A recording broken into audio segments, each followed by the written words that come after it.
Hey guys, welcome to another episode of Amber Unfiltered. Today I wanted to talk to you guys a little bit about Snowfall and just some random fucking thoughts I have about it. But before I do that, don't forget to like, comment, and subscribe. Also, if you want to cash out me at AmberUnfilteredShow, that'd be greatly appreciated. So my dad and my brother have gotten me and Nick hooked on Snowfall.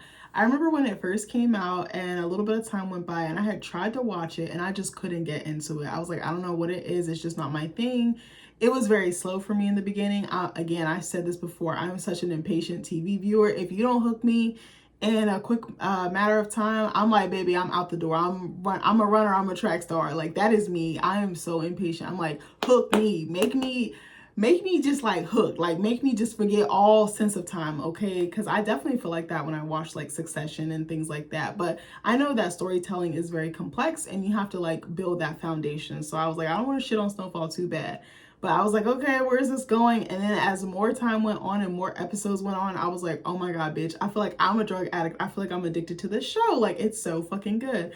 First of all, Franklin is a raggedy ass bitch, and I stand on that. Like, my dad was like, well, why are you coming for him? My dad was actually defending him, and I was like, bro, what?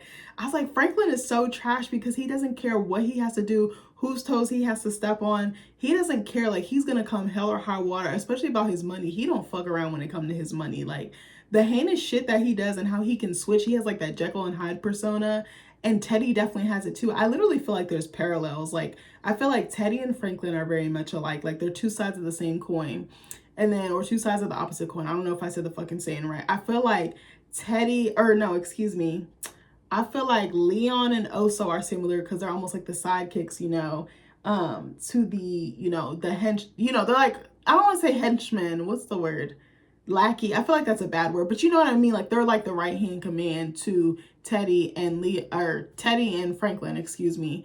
And then even like some of the other characters like Scully, Kane, Louis, Jerome. Oh my God, there's so many characters that I really, really love, but I adore Leon. He's actually my favorite. He's always been my favorite. I feel like he's so real. He's one of the very few who can check Franklin. He's funny, he's loyal, he's loving, he's very smart. He sees the bigger picture and he wants more for his people and for himself. And he's not afraid to go back and pull up someone else by the bootstraps and help them get to that next level, that next peak. I just love the way that Isaiah John plays him. He was born to play that part. I feel like Damson Idris was meant to play Franklin as well. There's so many times I was like, bitch, I'm yelling at the screen. I fucking hate his guts, but I'm like, that means he's killing it. And there's so many emotional scenes that I'm just like, oh my gosh. And Sissy is the Lulu because she tries so hard to act like she doesn't know that Franklin is a beast. He's a monster. She just like does not want to believe her son is who he says he is and presents himself to be. I mean, there's so many different nuances with this show. I feel like they've taken such really clever risks with the cinematography, the character arcs, some of like the plot twist, and just I love the aesthetic. I love how they showcase LA or Cali in such a beautiful way. I love some of the shots of like the palm trees, the sky, just the natural scenery, the clothes, the slang. I mean, it just is so authentic. Even though I'm not from that time and I don't really know too much about it, like it feels very much like 80s. Like, I feel like that world that they're presenting to me is very believable. I think one of the things that I really struggle with is like, we're almost done with the series. We have like a couple more episodes. I think we finished, did we finish episode 8 earlier? I think we only have 2 more episodes. I'm like, baby, how the fuck they gonna wrap this up? Because I'm like, I'm ready for Teddy to catch some smoke. Like, I think one of my favorite storylines is probably Leon and Wanda, but I think one of the things that really bothered me is that Leon went back into the trenches, and I'm like, he should have just fucking stayed in Africa, because I'm like, he's just playing with fire, like going back into that environment. Like, him and Wanda were able to shed their past, like her being a crackhead, him being a drug dealer, a killer, like basically just, I don't know. I was trying to think of a word, but I couldn't think of it. He's just on call, and I was like, can you imagine living your life looking over your shoulder like that? I mean, I love the episode where they were in Africa, they got married, they went to the holding castles where enslaved Africans were captured. It was such a gorgeous episode, and to see him fall back into that old pattern, it was like he almost couldn't help it. And I was like, but what about your new marriage? What about like this new phase of manhood you've entered in? What about Wanda redeeming herself and you guys honoring your love? Because there's always been a love for them, even when they weren't together and even when she fell and hit rock bottom. I think the storyline between Franklin and Veronique is very interesting. I'm like, baby, if I was Veronique, I would fucking run, because I was like, Franklin is a psychopath. Like, him shooting fucking Teddy's dad right in front of them, her and his mother-in-law, while his girlfriend is literally pregnant with his baby. I was like, bitch, I know you're fucking lying. Like, Veronique does not know what she got herself into. I think they both, I think the reason why they work so well is because they're both very business oriented. They're very hungry. They see the bigger picture. They know how to elevate. I think, and also their pasts are so shitty. They're so rocky that it's just like, I almost wonder if Veronique and Franklin like kind of trauma bonded in a sense. That's the vibe I got. I think there is a love there, but I'm just like, it's almost out of convenience, I feel like. Teddy's fucking trash too. Like, he blows me because he's so cutthroat and he doesn't have any boundaries. He doesn't have any lines. He's willing to do whatever, whenever. Like that Shakira song, whatever, whenever. You know, I can't sing, but y'all know what I'm talking about. Also Shakira fine as fuck, and this lady literally does not age. But I don't know, I just wanted to talk about the show. I don't have any fucking notes. I'm just kind of going off the cuff like I always say. But I don't know why I rolled my eyes, but I don't know.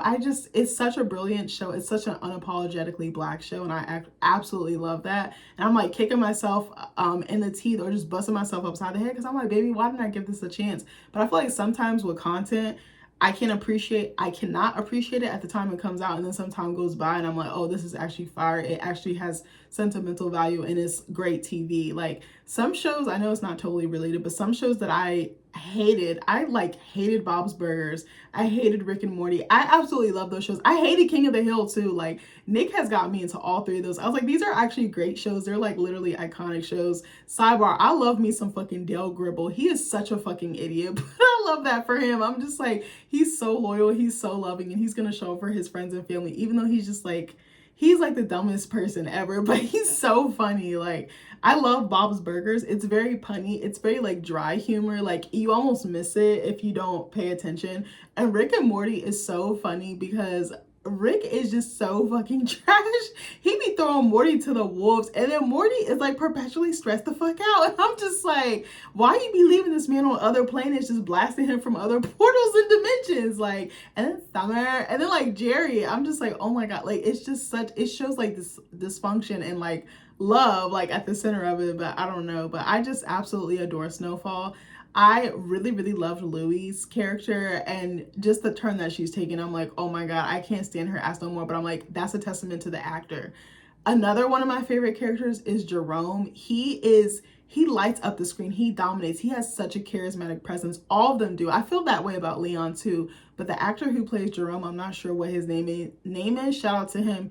He's an incredible actor. Like the way he played him, the Jerry curl, the dress, the swollenness, nephew. Like he feels like family on screen. He feels like kin. He just feels so familiar. He feels so comforting. And I love like how they would kind of juxtapose his masculinity with like femininity, or I can't say that word, or like vulnerability or softness. Like you see him swole in the kitchen about the Papa Beach, but then he'd have an apron on making you a plate of food, and you're like, what the hell? But I loved his love for Louis. I loved how he showed up for his family. I loved how he came hell or high water about his woman, and I just loved that game that he spit to Franklin in the beginning. You know, obviously things changed later, but I loved how he showed up for Franklin when Franklin's dad was not around. And Franklin was basically like a son to him, and Jerome was like a dad to him. I always said, like, I thought Jerome would have been a great dad.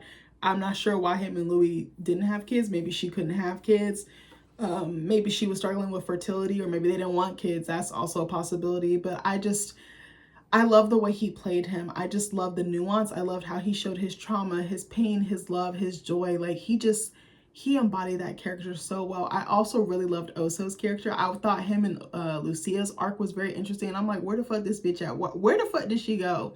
I loved Oso's growth because he just started off as like an amateur wrestler. He was just kind of like trying to make some money. He didn't have any like family. He didn't have anything to fight for. And then he kind of steps into his power, and he does find meaning, and he does find he makes his own family out of tragedy. And oh my God, I felt so bad for him at the end. I don't know what else I wanted to say. I think it's just such a great show. I'm not sure if we'll ever have anything like that on television again. I know they better quit fucking playing around and actually stick to the shooting schedule and get Leon and Wanda's spinoff spinoff. I was trying to say spin-off Wanda, because I was adding the D to spinoff. I don't know why. Spinoff.